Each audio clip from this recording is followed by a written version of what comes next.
Hello, crypto traders, crypto enthusiasts, and crypto explorers. Welcome to my channel. Dito sa video ito guys, papakita ko sa inyo na yung DOGS token ay available na pwedeng ma-claim sa exchanges or sa wallet.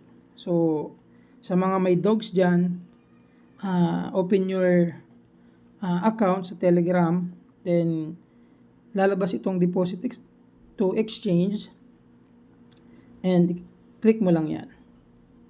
So meron kang two options. Pwede mo siyang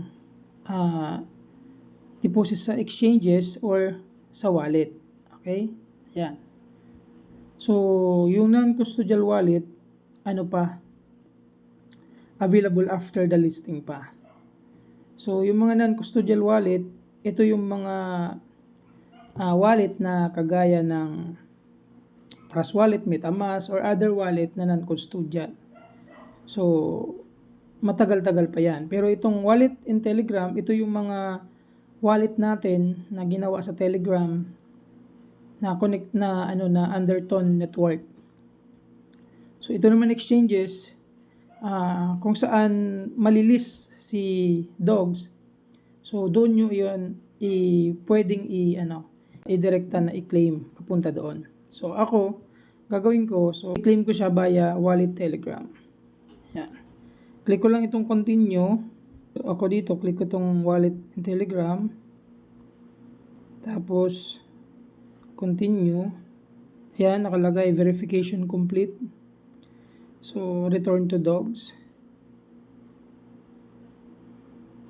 Sabi dito, withdraw to wallet in Telegram. You'll receive your DOGS before the listing. So, yan. Keep going. Tapos, confirm withdrawal of 54,450 DOGS. So, I confirm. Click ko lang to. So, sabi dito, deposits is in progress. So, yan. Click natin tong WOOF. Yan. So, nakalagay na 54,450 DOGS withdrawing. Okay. So, yan lang guys. Sa mga may DOGS dyan, start nyo na i-claim para pagdating ng August 20 ay mauna kayo sa linya na makaka-receive ng DOGS.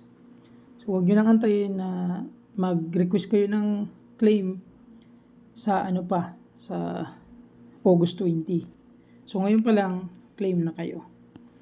Okay, thank you and have a good day.